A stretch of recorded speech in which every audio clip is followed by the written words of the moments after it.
Welcome to your guide in the Cottage DIY Workshop dashboard. In this guide panel, you'll find a series of quick 3-minute tutorials on how to use this space. We're going to explore one section at a time so that you know how to use all of the tools on this main page. In this first video, I'm going to show you what's inside the first block where you find your welcome greeting. This block is your voice and social connection to other members here and outside in the world. Now, before I start, I want to draw your attention to the tabs just above the first block. These are interactive corners of this website, and it'll give you quick access to your courses and your groups, and you can explore those tabs when you're ready. Just take a note at the Account tab. This is where you control your membership. You can turn it on or off at your will. You don't need a reason or permission to cancel. You can do that from your dashboard with just a few clicks. Now, this website is for hobby crafters, and it's also for those who are working on their own small businesses. So many of the features are going to be tools to help a person pushing their way into their business path. If you're not here to make items to sell, all of these features are still for you to play with at your leisure. But if you do want to organize your business, these tools will prove to be helpful to you. The first block on your workshop dashboard is where you manage your profile, updates, and how you control what you want others to see. Your profile on this website was designed with small business market vendors in mind.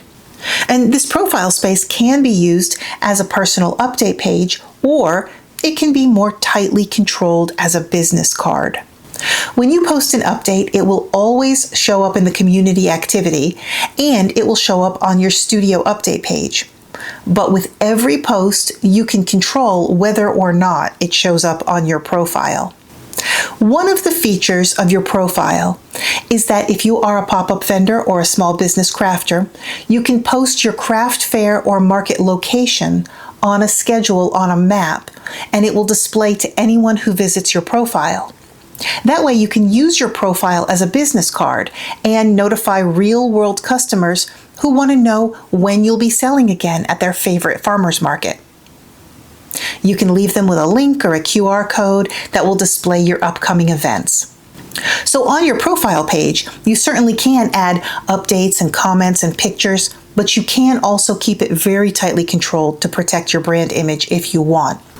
All of the buttons on the first block of your dashboard are there to control your social connections. So on most social network sites, you have your personal feed, and then you have your global feed. Here, we have your personal feed called Studio Updates, and this is where you make your updates and your posts. Your post is immediately sent over to the community feed, and then you can control if it also appears on your profile. Then we have the profile as a page completely separate, and both members and non-members can see your profile. So if you want, you can direct people to this page for your updates. In this block, you'll also see a button that says Selling Schedule. Now, this is where you will update and add any location where you might want to sell for the public to see. This is completely optional, of course, and don't worry about knowing how to use this just yet. This will be explained in a few tutorials down in the tour. Just know that it's there, and it is a tool to connect your markets to your profile. So now you're all ready to go and edit your profile. Let us know who you are with a picture or a little bit about yourself, and explore these pages until you're satisfied. Once you're ready, it's time to move on to part 2 in this tour.